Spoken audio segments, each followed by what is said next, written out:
Selamat datang di channel Alur Donghua. Sebelum menonton, silahkan subscribe, biar Mimin tambah semangat update-nya. Ketika Hanli melihat ini, dia menyeringai. Tanpa menggunakan harta apapun, dia hanya mengepakkan sayapnya, menembak dalam garis kristal. Pria botak besar dalam bentuk burung api membuka mulutnya tanpa berpikir lagi dan memuntahkan gelombang api ungu, menyelimuti segala sesuatu yang berjarak 30 meter di depannya. Jika Hanli berada di area terdekat, dia pasti sudah terperangkap oleh api. Tapi sebagian besar bertentangan dengan ekspektasi pria besar itu, target Hanli bukanlah pria besar sejak awal. Dalam kilatan cahaya putih, dia muncul di samping burung besar berkepala dua itu. Meskipun ukuran burung besar, kecepatannya luar biasa. Jadi begitu Hanli muncul, burung itu tiba-tiba mengangkat kepalanya dan meludahkan seberkas cahaya es. Tetapi bahkan sebelum cahaya itu mengenai tubuhnya, udara di dekatnya berderak. Berbagai bongkahan es mulai perlahan terbentuk. Balok es itu sangat dingin, setara dengan api es surgawi asli Hanli, yang mampu membekukan udara itu sendiri. Secara kabur, itu dengan cepat tiba di hadapannya.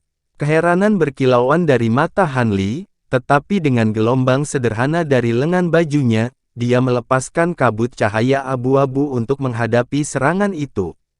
Saat cahaya es memasukinya, sepertinya membeku. Cahaya pelangi melintas dari lengan baju Hanli dan telapak giok putih murni muncul. Dia melambaikan tangannya, memanggil penampilan singkat dari 5 tengkorak menyeramkan. Kemudian, api pelangi berkobar dari telapak tangannya. Setelah mengolah mantra penyempurnaan 100 meridian selama bertahun-tahun, Hanli dapat sepenuhnya menggunakannya dengan mudah. Dia bisa memunculkan kekuatan penuh dari Divine Essence Fused Mountain dan Unbreakable Cinque Devils, dan ketika digabungkan dengan kekuatan tubuhnya, kekuatan mereka meningkat beberapa kali lipat, memberinya kekuatan seluruh tingkat di atas kultivasinya. Dengan cincin cahaya, seberkas cahaya es menembus cahaya yang menyatu dengan esensi ilahi dan mengenai telapak giok putihnya. Namun, api pelangi mulai berputar dan berkas cahaya segera diserap ke dalamnya tanpa perlawanan. Ketika burung besar itu melihat ini, ia mengangkat kepala harimaunya dan melepaskan gelombang suara transparan langsung ke arah Hanli. Huff! Hanli mendengus dan cahaya keemasan bersinar terang dari tubuhnya, membungkus dirinya dengan cahaya sebelum gelombang suara melanda. Gemuruh teredam terdengar dan cahaya keemasan berbenturan dengan gelombang suara, menghasilkan rangkaian ledakan. Namun, Hanli tidak memedulikan ledakan ini. Setelah beberapa kali berkedip, dia menerobos gelombang suara dan tiba di depan burung besar itu dengan kepalan tangan terangkat. Tapi burung besar itu ganas dan memutar tubuhnya. Dengan cakar besar berkilauan dengan cahaya dingin, ia mengayunkan cakarnya ke udara. Suara ruang robek dengan keras, tampaknya menyelimuti Hanli dalam serangan itu. Ekspresinya tenggelam dan tinjunya berkedip, satu dengan cahaya abu-abu dan yang lainnya dengan api pelangi, saat memblokir serangan itu. Dua ledakan besar mengguncang udara. Burung besar itu tiba-tiba mengeluarkan jeritan yang menusuk, tetapi cakar itu hancur sebelum bisa menutup sekitar Hanli, di bawah kilatan cahaya yang bersinar, bahkan berubah menjadi awan darah. Setelah itu, dia kabur ke depan ke dalam kabut darah. Tatapan ganas muncul di mata burung berkepala dua itu. Ia menjulurkan kedua kepalanya dan membuka lebar mulutnya untuk menggigit Hanli. Aroma amis menyebar di udara. Makhluk Cirong lainnya akhirnya menyadari apa yang sedang terjadi, mereka melepaskan rentetan serangan dengan sangat terkejut. Gelombang api ungu dan bola api yang tak terhitung jumlahnya melesat ke depan, menyatu di tengah jalan untuk menciptakan lautan api merah selebar 300 meter. Burung api bergerak dan masing-masing memasuki laut, menghilang di dalamnya. Lautan api bergolak dan berkumpul menjadi gelombang besar setinggi lebih dari 30 meter, langsung menuju Hanli. Namun, Han Li tidak akan memberi mereka kesempatan untuk melakukan serangan menjepit. Dengan tangan terangkat, gambar emas berkepala 3 berlengan 6 muncul di punggungnya. 2 lengan emas dari gambar di punggungnya tiba-tiba kabur sebelum menghilang. Sementara itu, 2 cahaya emas menyala di dekat burung itu, memperlihatkan tangan selebar 3 meter dan berkilauan dengan cahaya keemasan. Dengan keras menggempur saat mereka muncul. Dengan 2 bunyi gedebuk, burung itu tertangkap basah dan dihancurkan dengan kuat oleh kedua tinjunya. Burung itu terhuyung-huyung karena benturan, tidak mampu menjaga keseimbangannya. Han Li kemudian mengangkat salah satu tangannya melawan gelombang api yang mendekat. Gunung hitam besar tiba-tiba muncul dan berputar di udara, menciptakan penghalang tinggi untuk menghadapi gelombang api yang datang. Udara di dekatnya bergetar, nyala api dan cahaya abu-abu berguling, menemui jalan buntu. Cahaya Divine Essence Fuse mampu mengubah salah satu dari 5 elemen menjadi ketiadaan, tetapi bahkan itu ada batasnya. Melawan api dari banyak makhluk Qirong, itu hanya cukup untuk memblokirnya. Namun, itu bukan tujuannya untuk memulai. Dia melihat kesempatan emas dan menggoyangkan bahunya, menyebabkan 4 lengan di punggungnya menghilang dalam sekejap. Sementara itu, sekeliling burung besar itu berkedip saat 4 lengan emas besar terentang. Keempat lengan merobek ruang saat menjangkau ke depan, masing-masing lengan memutar sampai menahan kedua leher burung dengan cengkeraman. Saat itulah burung besar itu tersadar dari pukulan kedua tinjunya.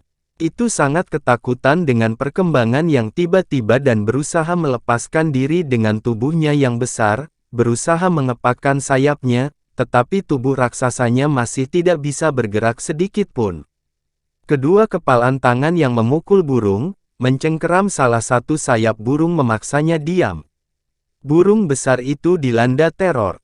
Sebelum dia bisa menggunakan kemampuan lain untuk melarikan diri, keempat lengan yang memegang kedua lehernya memberikan kekuatan yang sangat besar. Betapapun perkasa dan brutalnya tubuh burung besar itu, melawan kekuatan besar ini, lehernya patah seperti kertas dan kepala terpisah dari tubuhnya. Han Li kemudian mengendurkan gerakan mantra, menyebabkan sosok emas di punggungnya menghilang bersama dengan 4 lengan emas. Dengan alis terangkat, dia menjentikkan lengan bajunya, melepaskan 3 bola api perak untuk menyerang tubuh dan kepala. Dengan beberapa retakan, api perak bergolak dan tubuh berubah menjadi abu. Api kemudian mengembun menjadi seekor burung dan kembali ke Han Li. Lari! Suara pria botak itu berteriak, terperanjat. Ketika lelaki botak itu melihat Han Li membunuh burung besar yang kekuatannya setara dengan dirinya, dia dengan cepat pulih dari amarahnya. Dengan suara udara yang robek, 9 burung api ditembakkan dari lautan api ke arah langit. Setelah menyadari bahwa mereka tidak bisa melawan Han Li dan pria besar itu bersiap untuk mundur. Tianming, bukankah sudah terlambat untuk lari? Tinggi di langit, suara lelaki Tian Peng yang lebih tua terdengar. Setelah itu, kilat perak menyambar dan 3 burung perak besar tiba-tiba muncul. Setelah tetap bersembunyi selama ini, makhluk Tian Peng akhirnya mengambil tindakan, membuat penyergapan. Busur petir yang tak terhitung jumlahnya dilepaskan, langsung menciptakan jaring petir yang sangat besar. Bentuk burung api pria botak itu memekik panjang. Dengan dia di tengah, burung api tiba-tiba memadat menjadi satu burung api setinggi lebih dari 100 meter. Dengan api ungu melilit burung api raksasa itu, ia membuka sayapnya dan menyerbu melalui jaring petir. Ketiga burung besar itu terkejut dan tidak berani menghalangi jalan. Api burung api ungu melonjak dengan cepat. Dan dengan beberapa kabur, itu menembus terbang melewati Devil Trapping Net dan muncul 300 meter jauhnya. Kecepatan yang begitu cepat sangat mengejutkan. Ketika Han Li melihat ini, sebuah cahaya berkilat dari matanya saat dia melayang di tempatnya. Dia tidak punya niat untuk mengejarnya. Ketiga burung perak itu ragu-ragu sejenak dan juga tidak mengejarnya. Mereka hanya kembali ke bentuk manusia dalam kilatan perak dan dentuman guntur. Pria Tian Peng yang lebih tua memandang Han Li, yang sendirian mengusir makhluk Cirong. Tidak berani meremehkannya, dia dengan cepat memberi hormat dari kejauhan dan bertanya, "Terima kasih banyak atas bantuanmu. Kami tidak akan lolos dari bencana. Namun, wajahmu tidak asing, saudaraku. Mungkinkah Anda adalah anggota klan yang tetap berkultivasi terpencil di laut?" Setelah beberapa pemikiran, Han Li dengan tenang menjawab, "Bahkan saya tidak benar-benar mengerti jika saya adalah makhluk Tian Peng. Latar belakang saya agak aneh karena saya telah berkultivasi di luar negeri sampai sekarang. Ini adalah pertama kalinya saya kembali ke benua Feng Yuan. Tapi dari penampilan kami, sepertinya kami berasal dari ras yang sama. Kalau tidak, saya tidak akan membantu Anda mengusir makhluk Cirong." Pria Tian Peng yang lebih tua bernama Feng Xiao tersenyum dan berkata, "Hehe, kamu tidak perlu bingung. Anda pasti keturunan klan yang diabaikan. Dalam hal penampilan dan aura, Anda adalah makhluk Tian Peng tanpa keraguan. Selanjutnya, dari aura padat Anda pasti keturunan langsung dari ras kami. Kalau tidak, tawon roh itu tidak akan mencari." Wanita Tian Peng yang cantik itu memiliki kilasan pengertian dan berkata, "Kemampuan kakak pasti berasal dari luar negeri. Mereka sangat berbeda dari kita." Pria yang lebih muda menyeringai dan berkata, "Terlepas dari yang lainnya, aura Tian Peng Anda asli. Jika bukan karena aura kami tidak dapat membedakan diri kami dari cabang lain yang memiliki penampilan yang sama dengan kami." Ketika Han Li mendengar ini, dia merasa lega. Tampaknya menyempurnakan bulu Kun Peng akan membantunya menyembunyikan identitasnya. Dia tidak mengambil tindakan dengan sia-sia. Dia kemudian berkata, "Karena kalian semua yakin, itu pasti benar. Tapi dari apa yang dikatakan pria Cirong itu, keadaan klan Tianrong tidak terlalu baik." Feng Xiao dengan cemberut berkata, "Itu sulit dikatakan.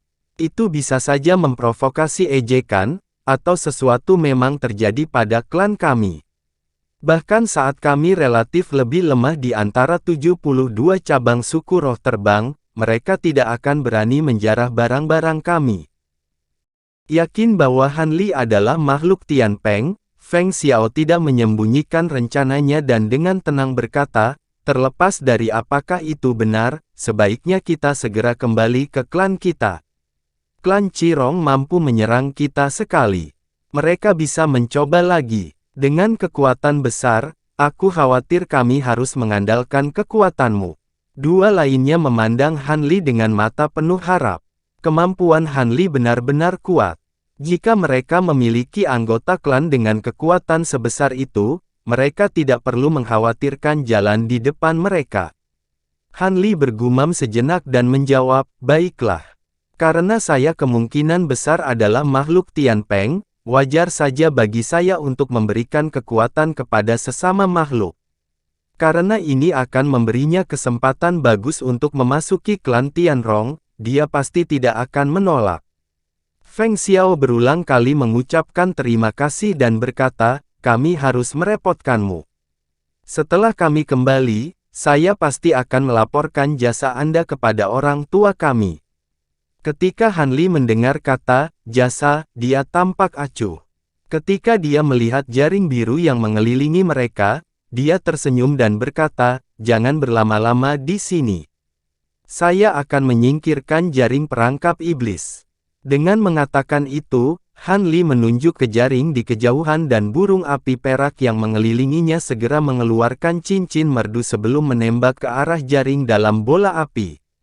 Sebuah letupan ringan terdengar dan api perak langsung mengenai jaring biru, segera menciptakan lubang. Setelah itu, api perak dengan cepat menyebar. Jaring biru besar itu hancur dalam rentang beberapa napas saat berubah menjadi abu di bawah api abu-abu. Di bawah Spirit Emulsing Flames, jaringnya terbakar seperti kertas. Tiga makhluk Tian Peng menatap kosong ke tempat kejadian. Ketika melihat ini, mereka melihat kemampuan Han Li. "Baiklah, Ayo pergi. Han Li membentuk gerakan mantra dan api perak diringkas menjadi bola, membentuk kembali menjadi burung api. Itu kemudian menghilang ke tubuhnya. Rombongan 4 orang kemudian berangkat melintasi cakrawala. Ketiga makhluk Tian Peng, Han Li tetap dalam bentuk manusia, jadi ketiganya juga tidak berubah menjadi bentuk burung. Mereka hanya melintasi langit dalam bola cahaya perak. Han Li sangat tertarik dengan kemampuan suku roh terbang untuk mengubah bentuk, tapi dia tidak terburu-buru mengejar topik itu. Dia hanya menggunakan alasan selalu berkultivasi di luar negeri untuk secara tidak langsung menanyakan tentang suku roh terbang dan klan Tian Peng. Masalah ini bukan rahasia, jadi Feng Xiao dan keduanya siap menjawabnya. Dengan demikian, Han Li tidak hanya memahami banyak tentang suku roh terbang dan klan Tian Peng, tetapi dia juga mengetahui bahwa mereka adalah kakak dan adik, seorang kakak laki-laki bernama Bai Lei. Saudara perempuan bernama Bai Ning. Ketiga makhluk Tian Peng juga mengajukan beberapa pertanyaan kepada Han Li, tetapi Han Li selalu menjawab bahwa dia jarang bertemu orang lain karena kultivasinya di tempat terpencil. Melihat bahwa Han Li tidak mau membocorkan informasi ini, Feng Xiao dan yang lainnya tidak mau melanjutkan topik tersebut. Bagi mereka, Han Li sudah cukup menjadi makhluk Tian Peng. Setelah itu, Feng Xiao membawa Han Li melintasi tanah perbukitan, lalu terbang melintasi padang rumput dan beberapa hutan, sebelum tiba di pegunungan tak berujung. Selama rentang waktu sebulan ini, mereka tidak bertemu lagi dengan makhluk Cirong, tetapi mereka menemukan banyak makhluk Tian Peng tingkat rendah. Namun, sangat disayangkan bahwa para anggota ini tampaknya tidak mengetahui kejadian internal klan. Karena itu, Feng Xiao dan keduanya merasa agak lega. Tampaknya kata-kata makhluk Cirong itu salah.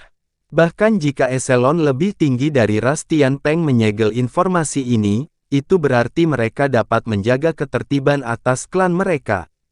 Begitu memasuki pegunungan, mereka mulai bertemu dengan makhluk Tian Peng dalam jumlah yang jauh lebih banyak. Ada yang terbang dalam bentuk burung dan manusia. Han Li mencatat bahwa meskipun bentuk dan gaya sayap mereka benar-benar sama, warnanya seringkali berbeda.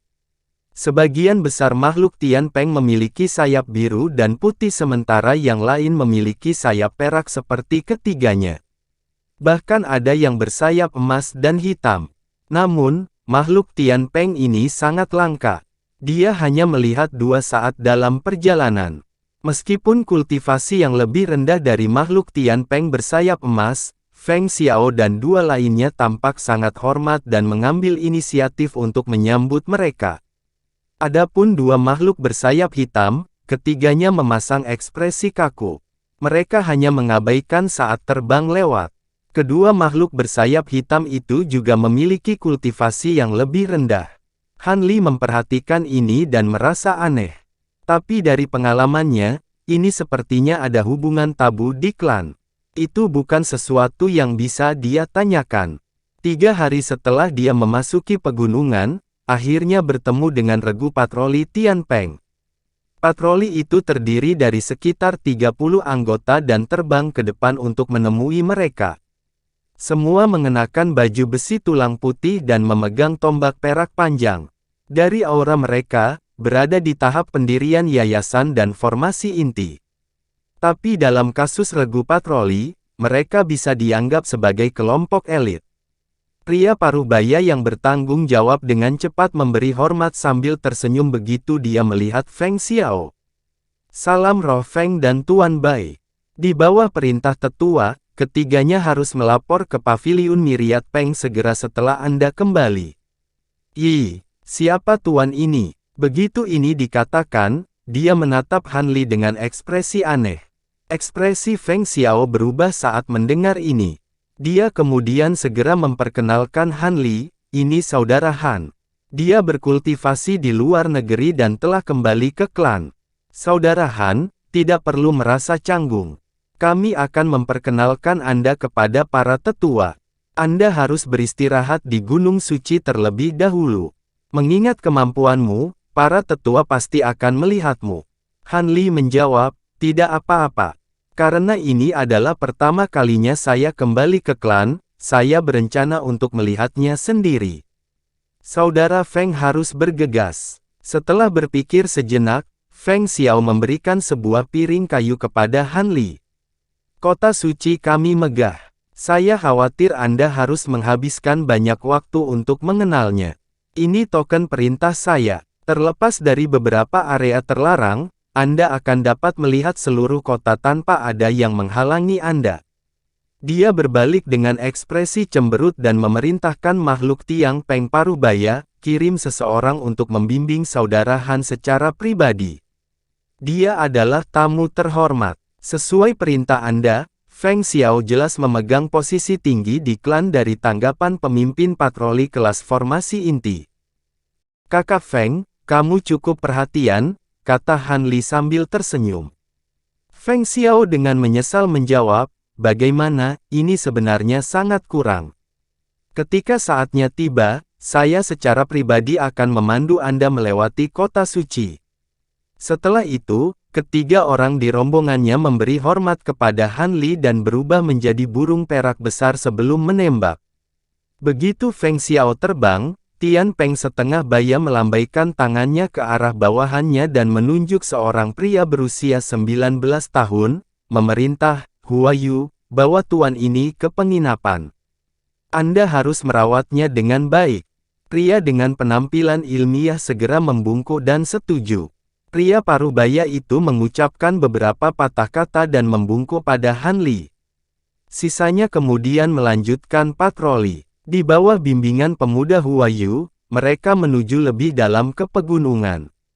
Pemuda itu berbicara kepada Han Li dengan sangat hormat dan tidak berbicara kecuali menjawab pertanyaan Han Li.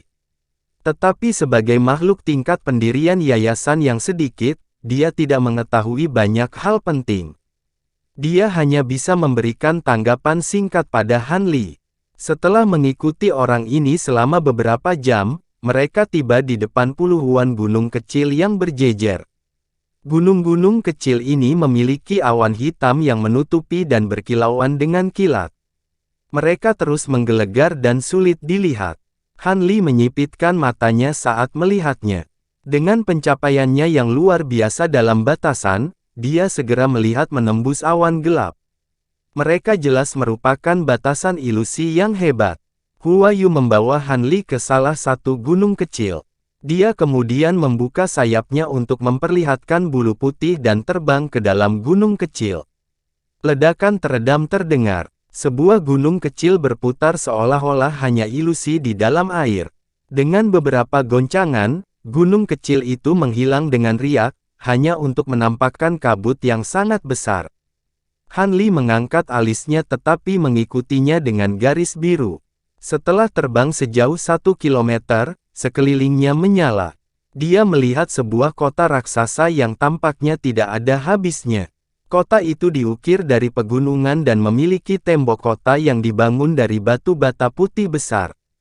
Tembok kota hanya tampak sepanjang 60 meter, tetapi dikelilingi oleh pegunungan hijau raksasa.